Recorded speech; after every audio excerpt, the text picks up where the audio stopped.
नाजरीन अदावत के गुजरी शुमारा नाले के हाजिर है जमात बानियों की पेश है खबरों की तफसील। डोडा का एमएलए महराज मलिक जेड़ा इस समय पब्लिक सेफ्टी एक्ट के तहत कठुआ जेल में नजर बंद है ना आज तभी मुआयना वास्ते जीएमसी कठुआ लायो गयो। हकाम ने पीएससी हिरासत में अफराद की तभी जरूरियात वास्ते कायम करदा प्रोटोकॉल के मुताबिक उसकी हिफाजत निगरानी ने यकीनी बनायो।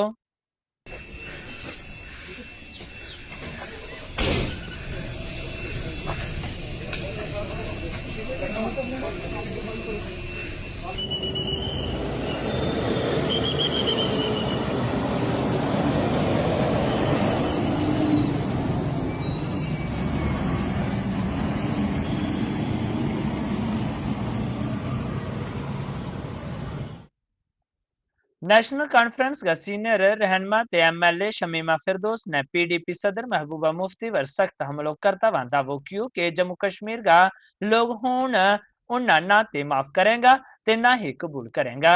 उन्होंने इल्जाम लाया कि बीजेपी इत्तेहाद के दौरान महबूबा ने अवाम को इतमाद तोड़ियो ते अपना फैसला ते अवामी जज्बात में ठेस पहुंचाई।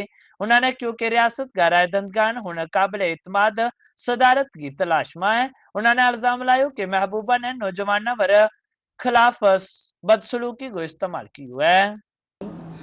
उस वक्त क्यों ट्रम्प बैठना चाहती है, उनको अपने जो असर रसूख में लाकर उनको वो कन्विंस करेगी, कोशिश करेगी कि मैंने जो पिछले गुनाह किए थे उनको मुझे माफ़ किया जाए। जवान को क्या कहेगी वो? जवान को उस वक्त क्यों नहीं इंट्रैक्शन की जब उसने पैलेट्स लगवाए? उस वक्त क्यों नहीं इंट्रैक्शन की जब वो छोटी छोटी बच्चियाँ जो अभी भी है रोशनी, अल्लाह ताला ने जो रोशनी बख्शी हुई है, वो हमारे पास जो अल्लाह ताला का ये नूर है, वो छोटी छोटी बच्चियाँ आँखों से पैलेटों से उनकी आँखें चली गई। वो बहुत सारे नौजवान थे, वो एक लड़का था बहन के साथ निकला और जब फायरिंग हो गई वो बहन उसके जो मयत समझ लीजिए फिर भाई के ऊपर बैठ गई भाई को बचाने के लिए, लेकिन उसके भाई को दूसरी गोली लगी और वो फोत हो गया। इसलिए अब क्या रह गया, या कौन सी बात करेगी? इसने कहा जलसे में, शायद वो बारामूला में जलसा था या हंदवारा में, मुझे पूरी तरह से याद नहीं, उससे सीधे कहा यहाँ 10 लाख पैलेट मैंने मंगवाए हैं, अगर आप लोग घरों में नहीं बैठोगे, चुपचाप नहीं बैठोगे तो ये 10 लाख पैलेट हमें खर्च करने हैं नौजवानों पर। आज क्या बोलेंगे ये नौजवान? उसने कौन सी राहत, उसकी वजह से कौन सी राहत हुई है नौजवानों को? कौन से जॉब्स दिलाए उसने? कौन सी फैक्ट्रियाँ यहाँ पे लगवाई? यहाँ पे बहुत बड़े जो इदारे हो हैं, बिजनेस के इदारे हैं, कहाँ पे हमारे नौजवान को उसने एडजस्ट किया? किन नौजवानों को उसने एज चीफ मिनिस्टर उनको लोन दिया 20-20 लाख 40-40 लाख, ताकि उनकी भी ज़िंदगी किसी जगह वो भी कुछ ना कुछ कर लेते और अपना जो रोजी रोटी वो कमा सकते। अब क्या बताएगी लोगों को? अब बताएगी ये, अब इसी बहाने ये जाना चाहती है, लोग इसको एक्सेप्ट नहीं करेंगे, यहाँ के लोगों ने वो कभी इसको माफ़ नहीं करेंगे। 370 ख़त्म हुआ बिकॉज ऑफ दिस। सांबा जिला का रामगढ़ सेक्टर मानानंगा ते अब्तल तोड़ी बनन वाली सड़क वर लोकपान को काम आज शुरू हो गयो, जिसको इफ्ताह एमएलए डॉक्टर देवेंद्र मनियाल ने कियो। उन्होंने क्योंकि इलाका को दिराना मुतालबा इस काम वर तकरीबन 45 लाख रुपया लागत आएगी। एमएलए ने ठेकेदार ने मेयारी तामीर वास्ते सख्त हदायत भी जारी की हैं।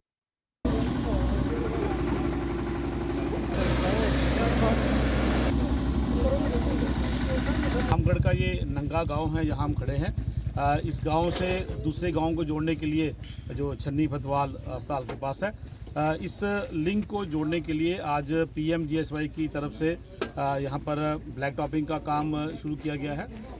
काफ़ी डैमेज रोड था, जो पीछे जो बरसात हुई है उसमें भी काफ़ी नुकसान हुआ था।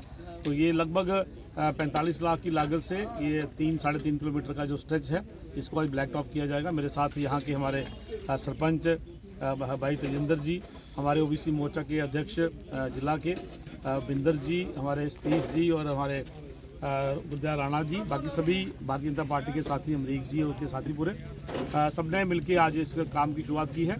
इस लिंक की बड़ी जो बच्चों की काफ़ी डिमांड थी, जो स्कूल जाते हैं, डेली ऑफिस गोअर्स हैं, कहीं ना कहीं रास्ता ख़राब होने की वजह से टाइम लगता था और गाड़ियों का वेट ज़्यादा होता था। तो मुझे लगता है गांव के लोग खुश होंगे। एक जो लिंक है दोनों गाँव के बीच में, दोनों पंचायतों के बीच में, ये आज इसका ब्लैक टॉप हो जाएगा, कल तक ये काम खत्म हो जाएगा। मेरी तरफ से दोनों गाँव के लोगों को इसकी बधाई भी है। और साथ ही साथ ये भी बताना चाहूँगा कि हमारे बहुत सारे लिंक्स हैं यहाँ पे जिनको आने वाले समय में हमें ब्लैक टॉप करना है, तो लोगों की डिमांड्स भी हैं। सरकार का ये रवैया जो बॉर्डर के लोगों की तरफ है, ये एक अच्छा संकेत नहीं है। भारतीय जनता पार्टी भी चाहे भले ही 3.5 साल पावर में रही, लेकिन हमने कभी एमएलए के इंस्टीट्यूशन को कभी हमने ख़राब नहीं किया, उसको कभी नीचे नहीं किया। आज कहीं ना कहीं आप देखते हैं कि हमारे मंत्रीगण जो है वो अपनी विधानसभा को ही अपनी पूरी जेके यूटी मान के सारे फंड्स जो हैं वहाँ ले रहे हैं। मेरा निवेदन है मीडिया के माध्यम से कि ऐसा ना करें। जम्मू कश्मीर हमारा जो है एक यूनिट है। एमएलए प्रोफेसर गारूराम भगत ने मंगल गए त्याड़ा अपना हल्का इंतखाब का कल्याण ग्राम एक लिंक रोड को इफ्तिताह कियो। तकरीबन ग्रांगा लोगों की बड़ी तादाद में शिरकत की। एमएलए ने क्यों के इलाका में सड़कों की तरक्की उनकी तरजीह है, ता ग्रांला ने क्यों के सड़क की तामीर ते आमदोरफ्त में खासी आसानी आएगी। पंचायत कल्याणा, गांव कल्याणा का जो इंटरनल रोड है, ये इसका आज ब्लैक टॉपिंग का काम जो है शुरू किया गया है। आप देख रहे हैं खुद कि इस रोड की बहुत खस्ता हालत थी, बहुत बुरी हालत थी, और तकरीबन पूरा गांव जो है, पूरी पंचायत जो है, इस रोड से आना जाना है। और ये रोड जो है, जो मेन हमारा लिंक है, उसके साथ ये जुड़ता है। तो ये बड़ा इम्पोर्टेंट रोड था इस गांव के लिए। तो ये रोड की खस्ता हालत होने की वजह से लोगों को बहुत ज़्यादा दिक्कत, बहुत ज़्यादा परेशानी थी। तो मैं समझता हूँ ये रोड बनने से इन लोगों को काफ़ी सुविधा मिलेगी। सभी लोग खुश हैं, क्योंकि खासकर बरसात के दिनों में ये बहुत इसकी हालत ख़राब होती थी और लोगों को आने जाने में बहुत ज़्यादा परेशानी थी। और आप देख रहे हैं कि लगातार सुचेतगढ़ जो हमारी बॉर्डर कॉन्स्टिट्यूंसी है, उसमें रोड कनेक्टिविटी के काम जोरों से चल रहे हैं। रोज़ कहीं ना कहीं कोई ना कोई जो हमारा लिंक है उसका ब्लैक टॉपिंग का काम जो किया जा रहा है। और अब आइंदा भी 1-2 दिन में और भी जो हमारे जो टूटे हुए रोड हैं उनकी मरम्मत के लिए, उनकी ब्लैक टॉपिंग के लिए काम जो है शुरू होने वाले हैं। काफ़ी देर दी 2-4 साल दी पहले दबरी है कि मैं एमएलए साहब का स्वागत करना कि मेरे ग्रां च आए। और जिसले भी इस इंदा एक सपना होंदा, ड्रीम होंदा कि जेड़ा मेरा इलाका है वो कितना खूबसूरत बने कि एक मॉडल कॉन्स्टिट्यूंसी तौर पर दिखना चाहते हैं। जब तक डेवलपमेंट का सवाल है कि डेवलपमेंट ते कोई प्रॉब्लम नहीं है। लाइन दी पता कि प्लानिंग है, इनकी प्लानिंग है कि ये रोड जो एक्सटेंड होना चाहिए स्कूल तक। और इन्हें बिल्कुल इन्हें प्लान बनाया था, ये कोई फंडिंग की वजह कन्नै नहीं हो पाया, लेकिन ये चाहते हैं कि स्कूल तक के स्कूल लेकिन मिगी पता सर तुसें रखे दा दूआ वर्कर की इतनी कदर करते न कि बगैर वर्कर दे कोई ये बहुत बड़ी गल है।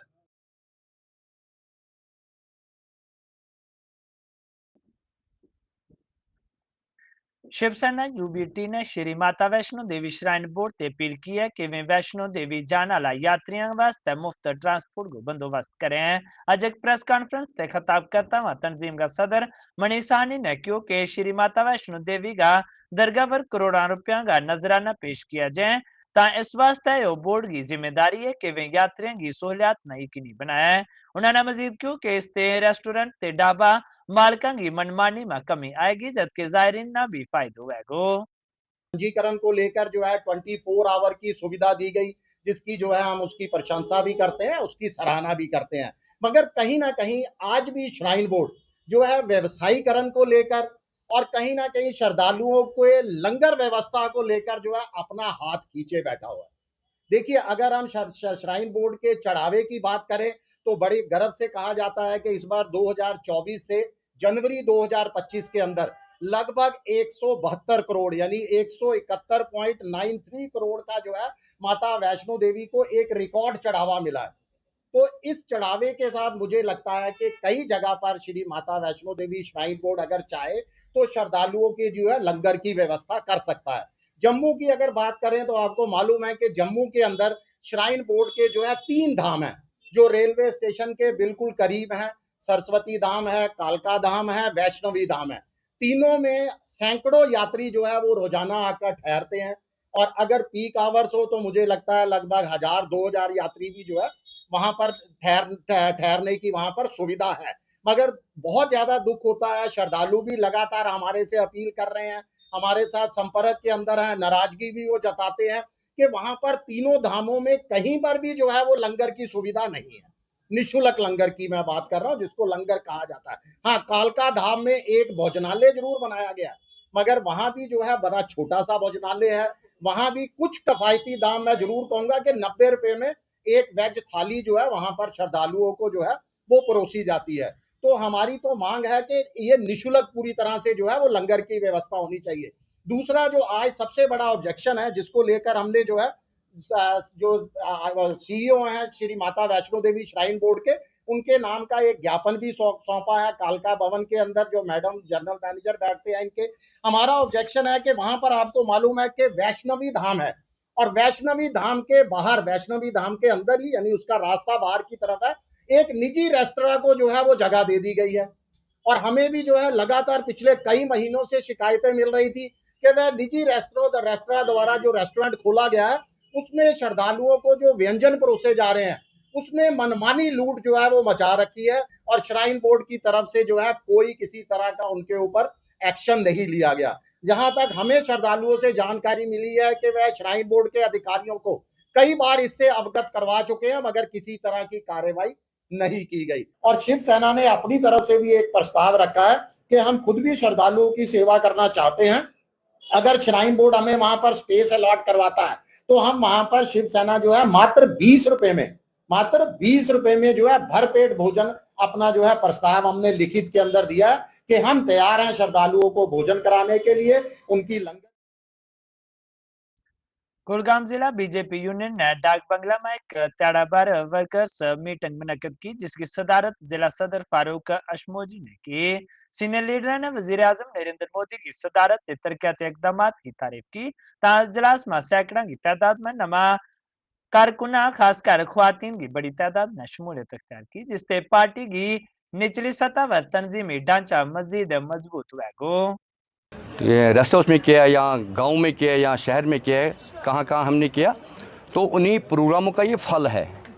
जैसे कि हम मौसू में गया, दिवसर में गया, नूराबाद में गया, कुलगाम में गया, बहुत सारे इलाकों में गया, तो लोग जोग तरजोग हमारे पास आए क्योंकि उनको पता है यहाँ तो फारूक साहब आए हैं, क्योंकि मैं उससे पहले भी डिस्ट्रिक्ट प्रेसिडेंट किसी पार्टी का रहा।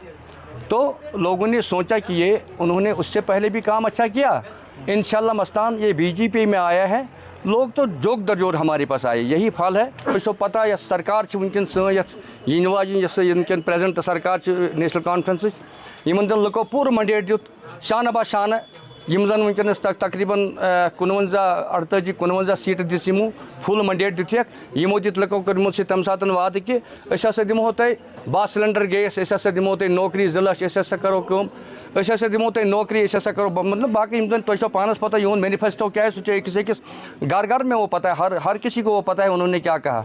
तो लोगों ने उनको मंडेट दिया है लेकिन फिर उन्होंने काम नहीं किया है। जो नए कार्यकर्ता जो हमारे पास जुड़े हैं, चाहे वो रीजनल पार्टी से जुड़े थे आज या चाहे वो CPIM के पार्टी से जुड़े थे, वो खासकर जो यहाँ के रीजनल पार्टी थी, उनके जो वर्कर्स जो आज हमारे पास जुड़ने के लिए तैयार हो गए थे, जिन्होंने आज भारतीय जनता पार्टी का हाथ थाम लिया। यहाँ पे रेस्ट हाउस चवलगामा में करीबन 150 से 200 लोग जो थे यहाँ पे, उसमें महिलाओं ने भी शिरकत की और उसमें यहाँ पे स्टूडेंट्स ने भी यहाँ पे शिरकत की। यही मकसद था कि भारतीय जनता पार्टी अब वो दिन नहीं रहा कि भारतीय जनता पार्टी अब हर किसी कोने में, हर किसी क्षेत्र में, कश्मीर के हर किसी कोने में अब उजरेगी, आएगी अच्छे से और ऑन द टॉप, चाहे वो आने वाले इलेक्शंस हो, चाहे वो आने वाले पंचायत इलेक्शंस हो, DDC इलेक्शंस हो, ULB इलेक्शंस हो, भारतीय जनता पार्टी हर किसी सीट पे लड़ने के लिए तैयार है। अन्य सेक्टर में 101वीं बटालियन बीएसएफ की पासियों एक रोजा मुफ्त सेहत कैंप को इनका किया गया जिसमें 265 लोगों को हेल्थ चेकअप से मुफ्त अद्वियात फरम की गई। कैंप को बाजाबता इफ्तिताह बीजेपी का बीएसएफ का आईजी शशांक आनंद ने किया जिन्होंने दस्यु के सकदाम को मकसद सरहदी इलाका में ग्रालंगना तभी सहूलियात फरम करना है। उन्होंने यह भी क्यों कि ऐसा शहरी अमदादी प्रोग्राम ना मजीद तकवीत देने वास्ते मुस्तकबल में भी ऐसा ही कैंप लाया जाएगा। कला गांव में एक मेडिकल कैंप लगाया है जिसमें हमारे zonal medical officer doctor Rohit भी आए हुए हैं और इनकी पूरी टीम आई हुई है और हम यहाँ के सभी बड़े बुज़ुर्गों का, बच्चों का मुफ्त में इलाज करेंगे और उनको हमारे मेडिकल ऑफिसर्स के माध्यम से दवाइयों का वितरण भी किया जाएगा। और ये काफ़ी समय से ये बीएसएफ के द्वारा ये सिविक एक्शन प्रोग्राम आयोजित किए जाते रहे हैं। पीछे जब जम्मू में बाढ़ आई थी उसके बाद भी हमने बहुत सारे इलाकों में, बाढ़ग्रस्त इलाकों में मेडिकल कैंप लगाए, वेटरनरी कैंप लगाए ताकि बॉर्डर पे जो हमारी पॉपुलेशन है उनको किसी प्रकार की असुविधा ना हो। हम भविष्य में भी इस प्रकार के आयोजनों को जारी रखेंगे। मैं बहुत बहुत शुक्रिया अदा करना चाहता हूँ अपने बीएसएफ बटालियन का और अपने डीआईजी साहब का जिन्होंने हमारे बीच आकर इन लोगों की परेशानियों का हल किया। और आए दिन हर साल में जहाँ कैंप लगाया जाता है और कैंप के दौरान बढ़ चढ़ कर लोग हिस्सा लेते हैं और माताएं बहनें जो हैं वो सब इन दवाइयों का फ़ायदा ले रहे हैं। और हर किस्म के डॉक्टर यहाँ पे हैं, जैसे कि आई वाले हैं और अपना सर्जन भी हैं और अपने डेंटल भी हैं। इन सब का लोगों ने भारी पूर से फ़ायदा लिया है और मैं शुक्रिया अदा करता हूँ अपने बीएसएफ बटालियन का कि जिन्होंने आए दिन जो गांव पिंडी चाड़का है जो बॉर्डर पर स्थित है और इन लोगों का जो हाल चाल पूछते हैं और इनका जो भी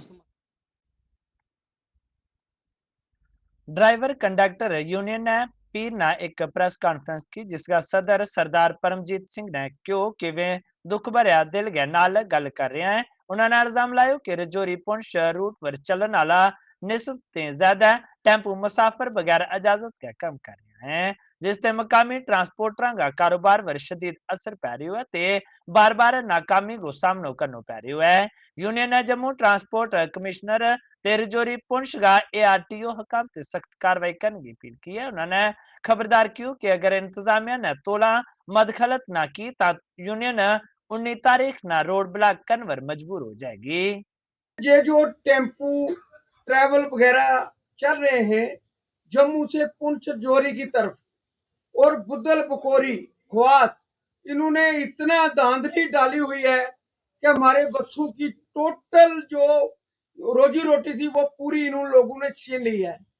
सबसे पहले तो इन टेम्पू ट्रैवल वालों के पास जो हमें पता लगा है कि 50% टेम्पू जो हैं वो सही हैं, 50% जो टेम्पू हैं वो पूरे पंजाब से ला के उन्होंने 2 नंबर की नंबर प्लेटें लगाई हुई हैं और 2 नंबर के टेम्पू चल रहे हैं। हम बार बार जम्मू ट्रांसपोर्ट कमिश्नर साहब, जम्मू आरटीओ साहब, एआरटीओ रजौरी, एआरटीओ पुंछ, मेरी हाथ जोड़ के अपील है कि इन पे जल्दी से जल्दी कुछ ना कुछ इनको बांधा जाए। और इन्होंने 4-4 सीटें जो गाड़ी में एक्स्ट्रा लगाई हुई हैं और उसके बाद गाड़ी के बीच में क्रेट रख के सवारियां बिठाई हुई हैं और गवर्नमेंट कुछ भी नहीं देख रही है, कोई आरटीओ कोई कुछ भी नहीं देख रहा है। हमारी अपील है कि इन पे जल्दी से जल्दी शिकंजा कसा जाए और ये जो टेम्पू पंजाब नंबर के चल रहे हैं वो टोटल जो हमारी बसें हैं सबको फेल कर चुके हैं और हमारा रोटी रोजी का साधन पूरा खत्म हो चुका है। हम एक बार फिर अपील करते हैं गवर्नमेंट को कि जो हमारी आज जो हमने कॉन्फ्रेंस रखी है वो इसलिए रखी है कि 19 तारीख को हमारा चक्का जाम है। अगर गवर्नमेंट ने कोई हमारी बातें मानी या हमारे से बैठ के कोई बातचीत होगी और टेम्पू पे शिकंजा कसा जाएगा, उसके लिए हम बैठने के लिए तैयार हैं बिल्कुल गवर्नमेंट के साथ। हम गवर्नमेंट के खिलाफ नहीं है, लेकिन हमारा काम कोई हो नहीं रहा है और हम तंग आके 19 तारीख को हड़ताल पे जा रहे हैं और जो हमारी बराबर रहेगी। और मैं अपने जोरी, Poonch, Jammu total transport route से अपील करता हूं कि जो हमारी 19 तारीख को हड़ताल होगी उसमें हमारी कोई बस नहीं चलेगी। कौमी शायरा 444 शोपियां गै रिहायशियों ने अज प्रोजेक्ट के खिलाफ पुरअमन एहतजाजी मुजाहिरों कियो। बागात ते खेत की जमीना वास्ते मुनसफाना मुआवजा को मुतालबो कियो। उनको कहना था कि वे कौमी शायरा की तरक्की की हिमायत करें। वरिया जमीन उनका जरियो माशत रिहायशियों ने दस्यो कि गुज़ाश्ता अपीलों पर कोई तवज्जो नहीं दी गई, जिससे वे एहतजाज करने पर मजबूर हो गया। उन्होंने हकाम से उनका तहफात दूर करने की अपील की थी, क्यों कि जब तोड़ी उनका मुतालबात पूरा नहीं होता ता वे एहतजाज जारी रखेगा। आज तक नहीं मिला, इसीलिए हम मजबूर हो गए यहाँ आने के लिए। इन्होंने के बाग काट दिया लेकिन हमें मुआवजा नहीं मिला। हम गुजारिश करते हैं एडमिनिस्ट्रेशन की हमें मुआवजा चाहिए। अगर मुआवजा नहीं देंगे हमें बच्चों का रोज़गार तो दे दीजिए। चलो एक साइड तो लेगी, दूसरी साइड तो दे दो, लेकिन नहीं रोज़गार देते ना हमें मुआवजा देते। लेकिन ये बताए हमें जाएंगे कहाँ जाएंगे हम? कोई रास्ता तो दिखाओ। हमारे बच्चों का फ्यूचर क्या है? हमारा फ्यूचर, चलो हमारी ज़िंदगी निकल गया 50-55, हमारे बच्चों का फ्यूचर दिखाइए। अगर ये बाग लेना चाहते ले जाओ, रास्ता बनाना चाहिए वो हमारे बच्चों के लिए रास्ता, ये किसी और के लिए नहीं है। कोई बाहर से आएगा वो इस पर हमारे बच्चे चलेंगे, लेकिन वो तो ठीक है, लेकिन हमें मुआवजा चाहिए। हम खाली मुआवजा मांगते हैं, रोड के लिए हम इनकार नहीं करते। तो आपके हाथ में जो ऑर्डर है ये किस? ये हाईकोर्ट ने इनको ऑर्डर दिया, या तो इनको मुआवजा दे दीजिए या जवाब दे दीजिए। नहीं, ये हाईकोर्ट को जवाब देते नहीं, हमको ये मुआवजा देते। लेकिन बिना वजह आज आए बूटे काटने के लिए आए थे, लेकिन हमारा रोज़गार है ये। हमारी डिमांड ये है कि हमें कंपनसेशन मिलना चाहिए, क्योंकि हमारी जो लैंड गई है इसमें ना हमें कंपनसेशन मिल रहा है ना ही कुछ और। तो हम अभी यहाँ पर प्रोटेस्ट इसलिए कर रहे हैं ताकि हमें मुआवजा मिले, लेकिन वो हमें मिलता नहीं है। और मसला अब ये है कि डीसी साहब, एडमिनिस्ट्रेशन साहब हमें बोल रहे हैं कि कुछ दिनों में होगा, 1 महीना लग जाएगा, 4 महीना लग जाएंगे, लेकिन आज तक 3 साल हो गए, लेकिन हमें कुछ भी नहीं मिला आज तक।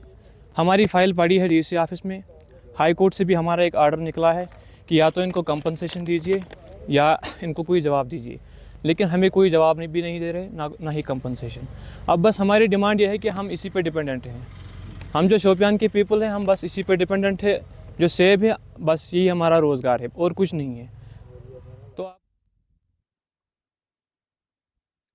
अज का गोजरी शुमारा में बस इन जमात लिबानिया ना दियो इजाजत, रब रखो।